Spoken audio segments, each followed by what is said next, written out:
இந்த உலகத்துல கண் பார்வை இல்லாதவர்கள் தன் ஆசையாய் திருமணம் பண்ணியிருக்கிற மனைவி எப்படின்னு சொல்லி அவங்க பார்க்க முடியுமா? பெற்றெடுத்த தாய் தகப்பன் அவங்களால பார்க்க முடியுமா? அவங்க பிள்ளைகளை பார்க்க முடியுமா? இந்த உலகத்தை பார்க்க முடியுமா? இதுதான் மரம். மரமா? தொட்டு பார்த்துக்கிடலாம். அந்த மரம் எப்படி இருக்குன்னு தெரியுமா? இதுதான் தண்ணீர். தண்ணீர் நல்ல கூலிங்காக இருக்குது. ஆனால் அது என்ன கலரில் இருக்குது தெரியுமா? இன்னைக்கு நமக்கு நல்ல பார்வையை கொடுத்துருக்கிறாரு.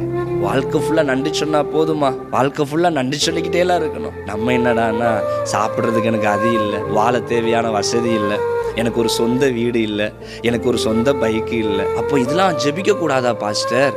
சொந்த வீட்டுக்காக ஆசீர்வாதங்களுக்காக ஜெபிக்க கூடாதா? நிச்சயம் ஜெபிக்கணும். எப்படி ஜெபிக்கணும்? நன்றி சொல்லி துதிச்சு ஜெபிக்கணும். எனக்கு நல்ல ஒரு வாகனத்தை தரப்போறதுக்காக ஸ்தோத்திரம். இப்போ எனக்கு வச்சிருக்கிறது ரொம்ப சந்தோஷம்ப்பா. உமக்கு சித்தமான வேலை இல்லை, உமக்கு விருப்பமான வேலை இல்லை, எனக்கு ஒரு வீட்டை தாங்க, உமக்கு ஸ்தோத்திரம்.